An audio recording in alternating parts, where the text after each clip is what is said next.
Wilson has told the Seahawks he would like to play in Seattle. He is not demanding a trade, but there are 4 teams he would play for. Only 4. Dallas Cowboys, New Orleans Saints, Las Vegas Raiders, Chicago Bears. By the way, it's not a coincidence with his wife. Those are big towns. Chicago, Dallas, New Orleans, Vegas. Those are entertainment meccas.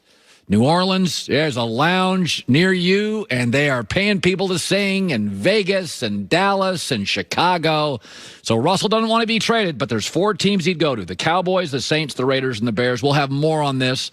But first, I want to bring in Sarah Kustok. She does Fox Sports. She's fantastic.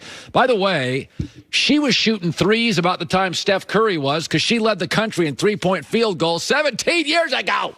Sarah was ahead of the world, and she's joining us now live, covering the Brooklyn Nets.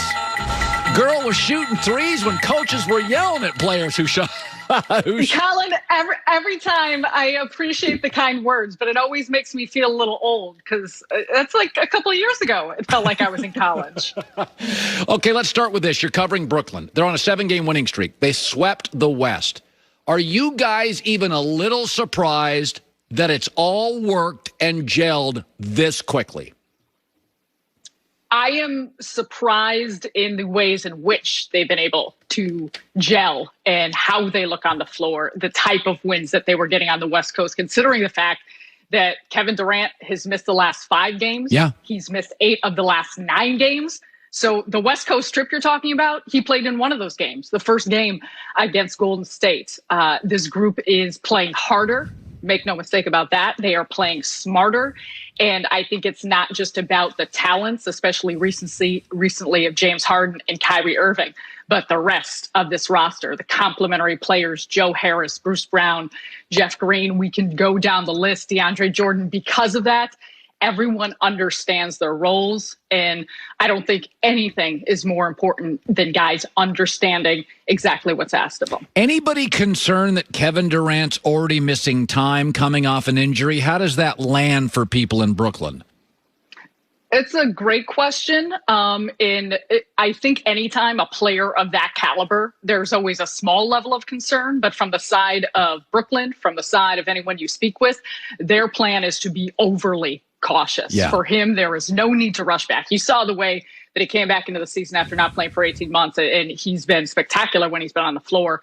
A lot of the games he has missed has been simply due to health and safety protocols, and that's contact tracing, not he himself having COVID. So I think there's a variety of factors you look at, and the Nets are looking at the long view in the big picture of this before they have him back on the floor. Steve Nash got a lot of heat earlier in the year for a couple of inbound situations, late game situations, and the guy never coached, so it's like, give me a break. There's a big difference between coach and player, player and coach, and he get a little heat for it. Now, over the last winning streak, I don't hear anything about Steve Nash. You hear him, you talk to him, you see him. What do you think is his strength so far as a head coach? His basketball mind, to put it simply. He has an extraordinary way not only to resonate with players, but to communicate with players. He understands how to deal with everyone up and down the roster. And I think that's in terms of accountability with the stars and with others.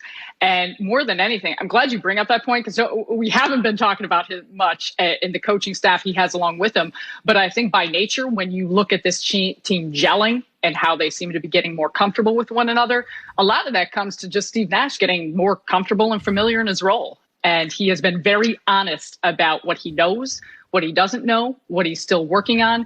And I think the systems and the philosophies, principles, and schematic things you're seeing on both sides of the floor now, the guys are understanding what's being asked of them. The implementation of that, I think, to this point has been impressive. You know, we were just watching LaMelo Ball, who Joy thought would be great. I didn't. We've watched Zion, who I loved. I think both Joy and I did. And it's funny, they're both very offensive-minded players. Zion's not much of a defensive player. And there was always this sense, covering the NBA and watching it for years, that you had to really be able to rebound and defend to win a championship. But, you know, the rules, Sarah, they've all changed. We got a scrunched-up schedule where everybody's fatigued, so nobody's playing defense. And I wonder, it does feel like part of the benefit of Brooklyn is this schedule this year is, listen, they're just too gifted offensively. There's less film study. There's less coaching. There's fewer days off. Everybody's fatigued because of the schedule.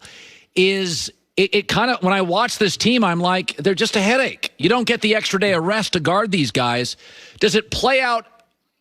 Are you concerned at all? It's a little bit of a tinderbox emotionally because these are one ball, 3 stars. How do you dance on that, knowing everybody gets their complement of shots over the next 4 months? That, I think, is the last thing on any of their minds. And some of the biggest reasons, Kevin Durant is one of the most versatile players. The prowess he has on the offensive end, we can go on forever about, but he can fit in with anyone. I think James Harden's approach, his brilliance with the basketball, how he has taken over orchestrating the offense in regards to getting everyone involved, the balance of scoring and facilitation, how good Kyrie has been in terms of his numbers and accuracy from the field. And I think all 3 of those players have continued conversations every day on the floor, practice floor, looking at film.